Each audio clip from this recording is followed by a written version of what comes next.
What is up, y'all? Peace, love, abundance, blessings. Today, I am going to be talking about karmic relationships, twin flames, and soulmates, and the truth about all of that. And I figured who better to bring in and channel messages from than Cupid himself, who is also known as Eros, the Greek god Eros, who shot the arrow of love, and even the Greek gods, the greats, including Zeus, Hades, everybody, Cupid feared his arrows because love is so strong that even the Greek gods fall for it. So, what does that mean for us humans? Oh, we will surrender to love because love is the strongest frequency on earth. Romantic love moves with such a strong momentum and velocity. Romantic love will cause a lot of joy, but it will also cause a lot of pain and suffering. Now, if you have gone through difficult relationships, I want you to know that this is gonna be a video that you need to watch, that I recommend for you to watch, not just because I'm making it, but because the message that Spirit gave to me very recently is that everybody here has a love line. And the partners who you have had, maybe the ones who you regret, the ones who you cringe about, the ones who you beat yourself over for even caring about, falling in love with, they matter. They were inevitable. And you have had to go through a voyage of certain relationships, of certain difficult relationships, in order to get to the right person. Because each relationship is a destination point in your love line. So imagine the love line being this voyage, this river, and we're on a boat and we have to make certain pit stops. And these pit stops are different relationships that we go through. When we go through these, we always assume, right, that the end result of love is to make it last forever. The end result of romance is to make it last forever. But in all actuality, the true end result is to gain some type of awareness. Now, love is gonna make us feel pain. Love is gonna humble us.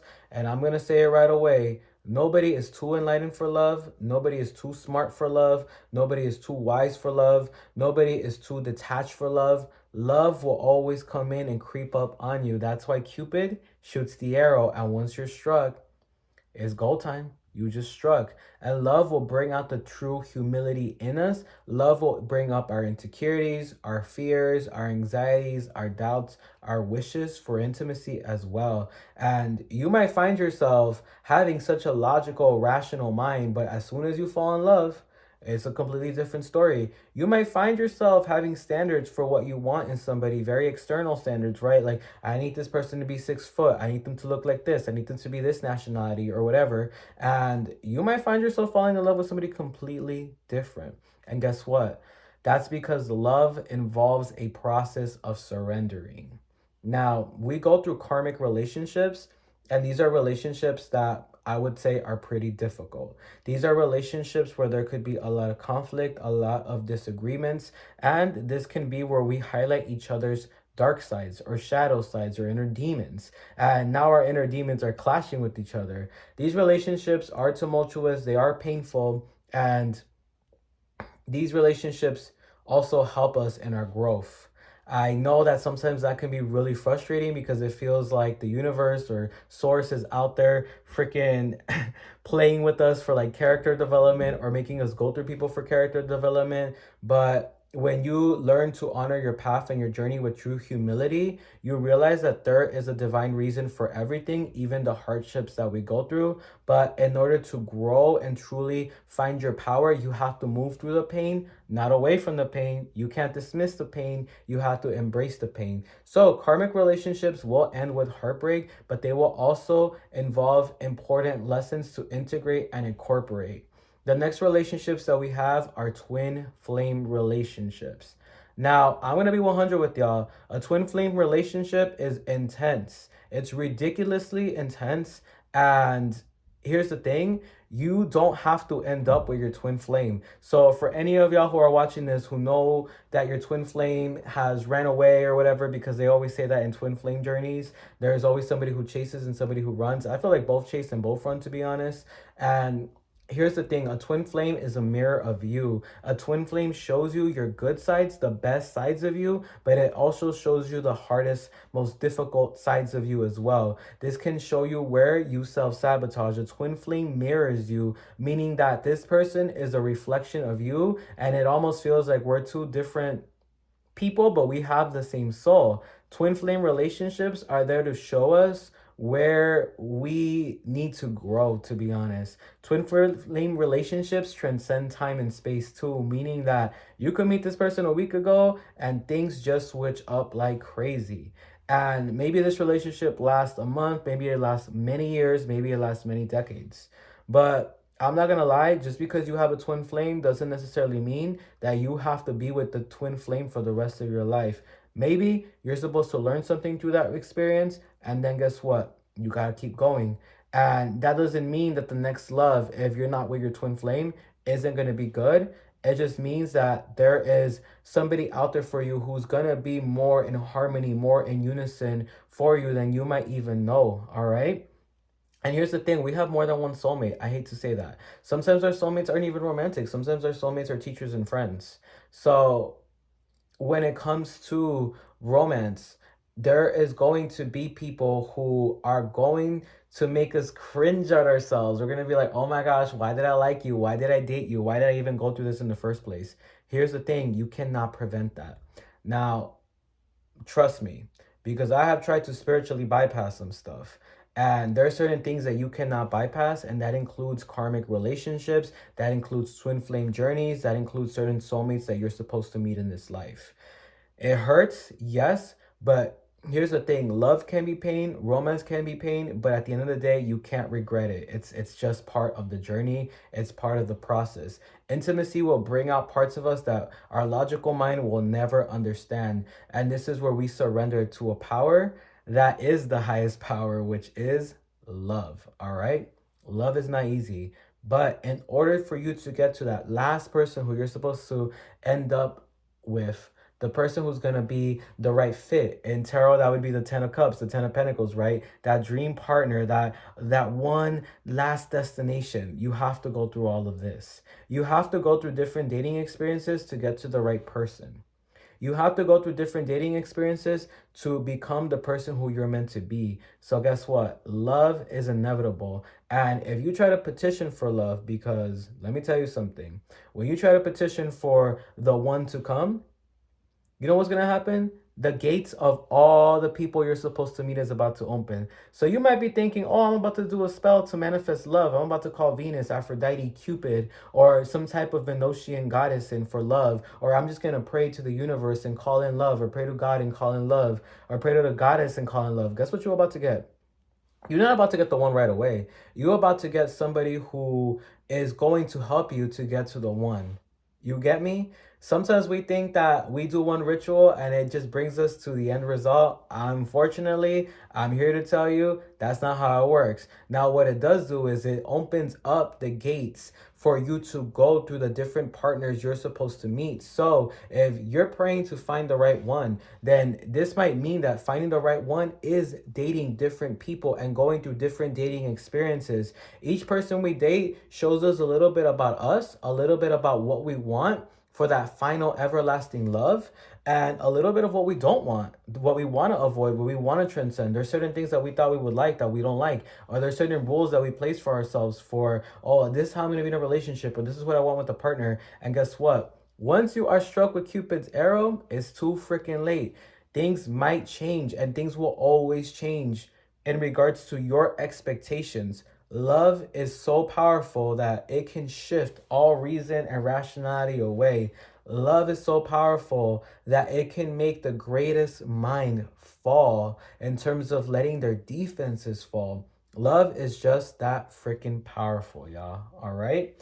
So that's a little bit about love. That's a little bit about twin flames. Yes, twin flame journeys, again, they are very strong. You meet that person right away, you feel connection. There's this intensity. There's just so much connection and unity that's happening. But at the same time, that doesn't necessarily mean that this relationship is gonna go perfect. And sometimes you can know a relationship is gonna be short or it's not gonna be the one, but you can still go through it because guess what?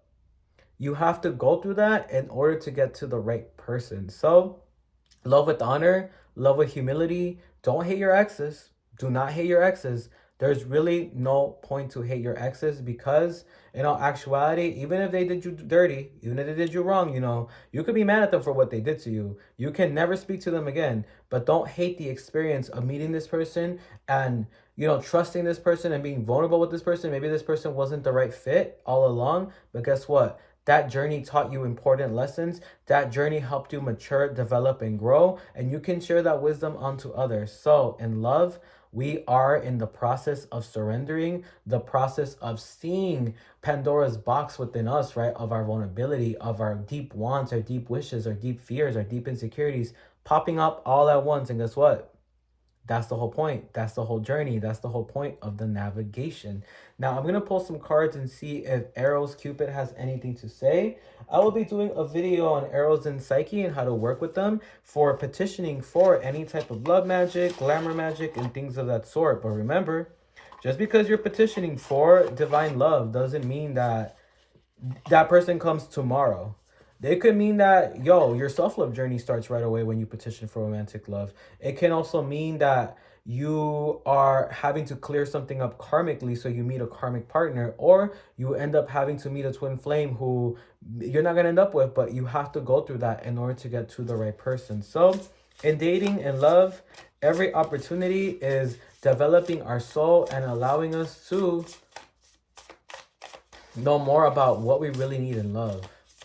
We all have lines, right? Like when somebody reads your palms, there's a lifeline, a health line, and a love line. The love line must be walked through, and in this love line, you will stop at certain destinations to meet certain people. The first card that we have is the Queen of Wands, and I get like very much like this energy. I'm channeling Greek gods, so you know how the Greek gods are. They had their like polyamory. They had their I don't know if I can say the word orgies. They had their orgies, yo. They had their whole setup with fun. The 10 of Wands, like, don't make it so serious. Like, in a way, I feel like the human tendency is to make something feel good last forever, but in reality, nothing is ever forever. Not ourselves, not this reality. This life that we're living is gonna end one day. And I don't want to be grim, but think of it from that perspective of, you know what? Because death is promised, guess what? I have to live my life to the freaking fullest. And let me go through these dating experiences, these relationships experiences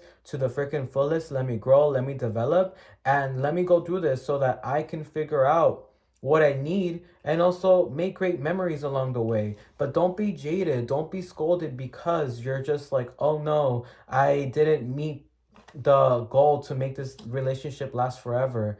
Sometimes love isn't made to last forever. Some friendships are also not made to last forever. And I don't know if you've ever had that where you've had to maybe walk away from somebody like a friend or a friendship just got busy and people drifted. Guess what? You can still appreciate that place that you were in time with this person, even if you're not with this person, even if things ended bad. You can still look them at the memories and accept the bad, but also honor the good. Honor the pain, because guess what? Love is going to be pain, but it's still worth it in the end. The next card that we have is death and rebirth. All right, I feel like some of the people who are watching this feel like, oh my gosh, like I haven't found the right person. I feel like I'm going to be single forever, or I'm going through so much heartbreak. And this is the reason why I made this video, because with Eros and Psyche, one thing I've learned is love is true humility. Love is true surrender. Love is true compassion. Love will make you compassionate for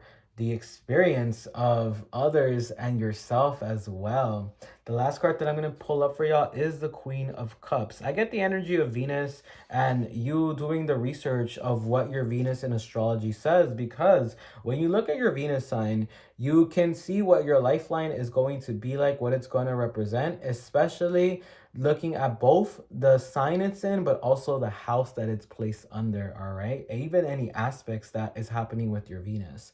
If y'all want some videos on astrology and Venus signs, then please let me know. I'll get to that. And whatever video ideas y'all ever have, like, share it with me. I felt like talking about love today because it's just that time with Taurus season when I'm filming this. It's a Friday, which is the day of Venus, the planet of love. So it just felt right, y'all. But this is what I really wanted to share. So, if you're going through a twin flame journey that's difficult, or you have gone through karmic relationships that make you feel sad, I hope that this video gave you some hope and understanding that in the process, there is a great order behind what looks like a disorder. All right. All right, y'all.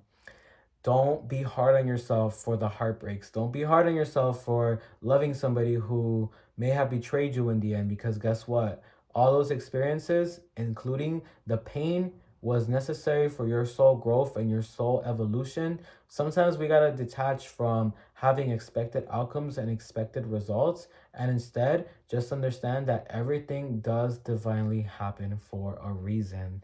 All right, y'all. If y'all want any love readings, which I do offer, you can book me on my website down below. If y'all want any love, spiritual work, candle work, where I embody and channel up Aphrodite, channel in on Eros and Psyche, then you can just email me to do any type of love rituals that y'all might want to do, all right? All right. Thank y'all for tuning in. I appreciate y'all. My name is AstroPapi, and I'll see you next time.